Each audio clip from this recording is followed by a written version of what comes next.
पूज्यपाद सदगुरुदेव भगवान की पावन सी चरणों में साष्टांग दंडवत प्रणाम। जय राधा राधा माधव। आज मैं आप लोगों को परम पूज्य प्रातः स्मरणीय महाभाव निमग्न श्री यादव बाबा का पावन चरित्र सुनाऊंगा। किसी महान संत का आविर्भाव संत परिवार में ही होता है। संत जीवन की महान गरिमा की अभिव्यक्ति के लिए परिवार का संतोषित वातावरण आवश्यक पृष्ठभूमि का कार्य करता है। राधा बाबा का आविर्भाव बिहार प्रदेश के मिश्र जातीय ब्राह्मण परिवार में हुआ था।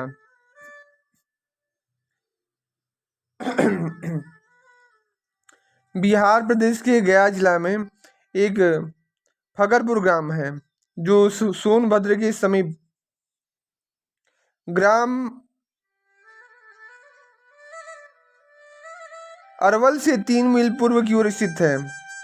इस गांव का यह मिश्र कुल अपने संतत्व एवं श्रेष्ठत्व के लिए आसपास के अनेक गांवों में बड़ा विख्यात रहा है। इस संत परिवार के आस्तिक सात्विक वातावरण में परम पूज्य राधा बाबा का आविर्भाव हुआ।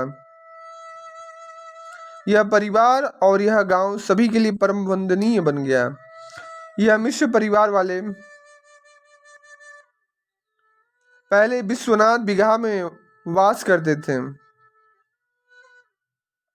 फिर परिवार के लोग विश्वनाथ बिगहा से आकर फकरपुर गांव में बस गए। राधा बाबा के दादाजी का नाम था पंडित श्री अंबिका दत्त जी मिश्र।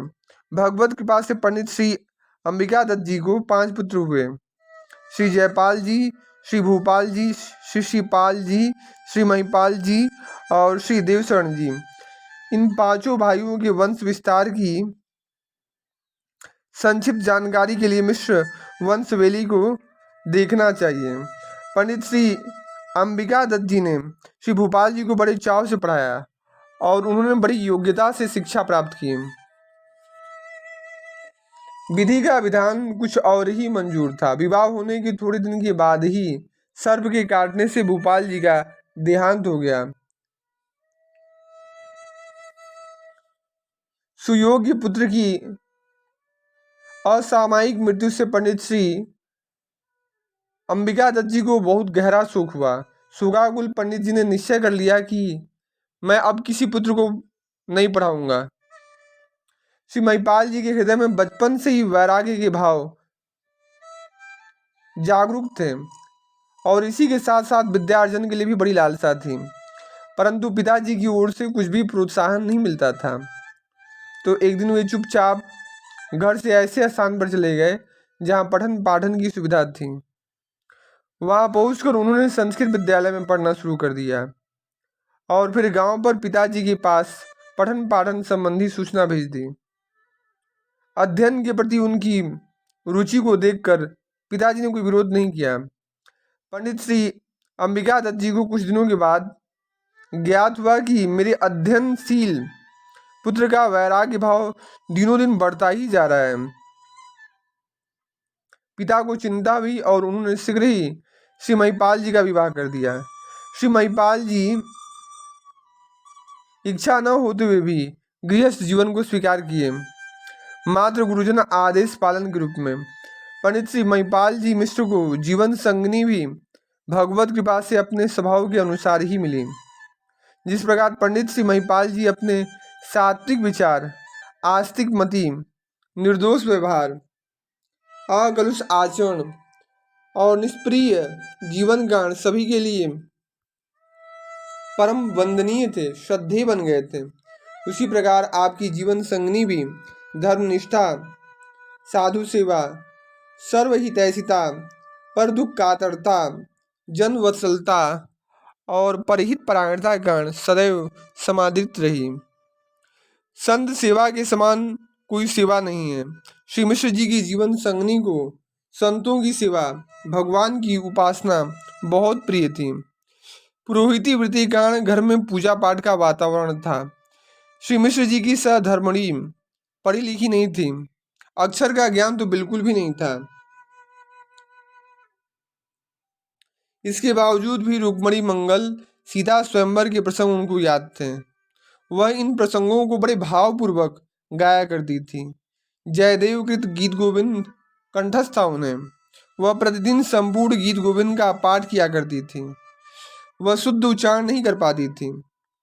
वह यह भी नहीं जानती थी कि वह जिसका पाठ कर रही हैं उसके श्लोकों का अर्थ क्या है, परंतु श्रद्धापूर्वक हृदय से वह संपूर्ण गीत गोविंद का पाठ अवश्य करती थी। प्रत्येक पूर्णिमा को वह भगवान सत्यनारायण की कथा अवश्य करवाती थी। कथा के समय भगवान शालिग्राम का सविधि पूजन एवं उसके बाद प्रसाद वितरण में उसका बड़ा उल्लास रहा करता था। पंडित श्री महिपाल जी मिश्र रामानुजी वैष्णव थे।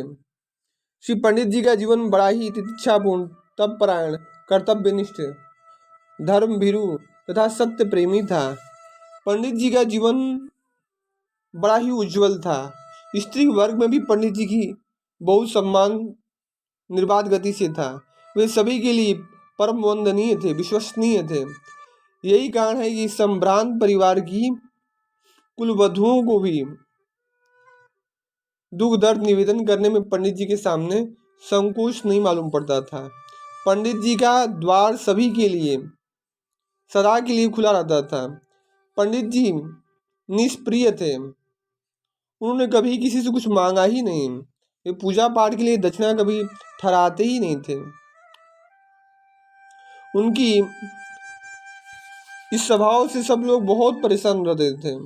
गांव के वृद्ध लोग तो उनकी निरीह एवं निर्लोभी वृत्ति के लिए बड़ी महिमा का गान करते थे और बहुत सारे प्रसंग भी सुनाया करते थे।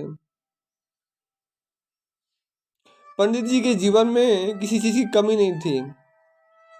सात्विक एवं साधारण जीवन व्यतीत करने के लिए यजमान लोग स्वतः ही पर्याप्त अन्न दे दिया करते थे। पंडित जी की संतों में बड़ी निष्ठा थी। यही कारण है कि उन सरल श्रद्धालु पंडित जी के द्वार पर साधु संतों का स्वागत सत्कार प्राय होता ही रहता था। इसके सिवा तीर्थ यात्रा में भी पंडित जी की बड़ी रुचि थी। पंडित जी एक बार पैदल ही जगन्नाथ धाम की यात्रा किए। रेलगाड़ी की सुविधा थी, लेकिन इसके बावजूद भी पंडित जी श्रद्धापूर्वक पैदल ही पूरी धाम की यात्रा किए। गांव से पैदल पहले तारकेश्वर नाथ गए और वहां से जगन्नाथ धाम गए। इस पैदल यात्रा में 3 महीने पंडित जी के भतीजे साथ में रहे। पंडित जी ने एक बार अपनी धर्मपत्नी के साथ ब्रजधाम की भी यात्रा की। दोनों साथ साथ गोवर्धन नाथ की परिक्रमा लगा रहे थे। परिक्रमा लगाते लगाते संध्या हो गई। शरीर भी बहुत थक चुका था। पंडित जी ने अपनी धर्मपत्नी को संबोधित करते हुए कहा, श्री राम, क्यों नहीं आज यहीं विश्राम करते हैं? सूर्यास्त होने वाला है और यहाँ पास में एक छोटी सी बस्ती है। रात को यहीं विश्राम करके फिर कल प्रातः काल यहाँ से यात्रा प्रारंभ करेंगे। उनकी धर्मपत्नी अपनी स्वीकृति प्रदान करने ही वाली थी, तभी उनको गोवर्धन गिरी के शिखर पर आकाश में खड़े हुए भगवान श्री राधा माधव दिखलाई दिए और वे मधुर स्वर में कह रहे थे कि यहाँ मत रुको, यहाँ मत रुको। इस संकेत को पाते ही पंडित जी बड़े ही विनम्र स्वर में कहे, यहाँ रुकना ठीक नहीं है, हम लोगों को आगे बढ़ना चाहिए, ठहरने के लिए कोई न कोई स्थान मिल ही जाएगा। पंडित जी को इस सुझाव को पंडिताई ने सहर्ष स्वीकार कर लिया। गोवर्धन ग्राम पहुंचने पर ज्ञात हुआ कि उस बस्ती में ठहरना वस्तुतः उचित नहीं था। वहां दुर्घटना प्रायः होती ही रहती हैं और वह स्थान निरापद नहीं है। वृद्धावस्था में पंडित जी की नेत्र ज्योति मंद पड़ गई थी, इसलिए पंचांग में तिथिवार आदि देखना बड़ा मुश्किल हो रहा था उनको। परंतु उनकी स्मरण शक्ति बड़ी ही विलक्षण थी।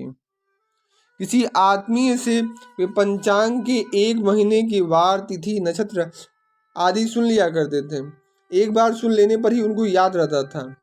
सुने हुए विवरण के आधार पर पंडित जी आए हुए लोगों को मुहूर्त आदि बतला दिया करते थे।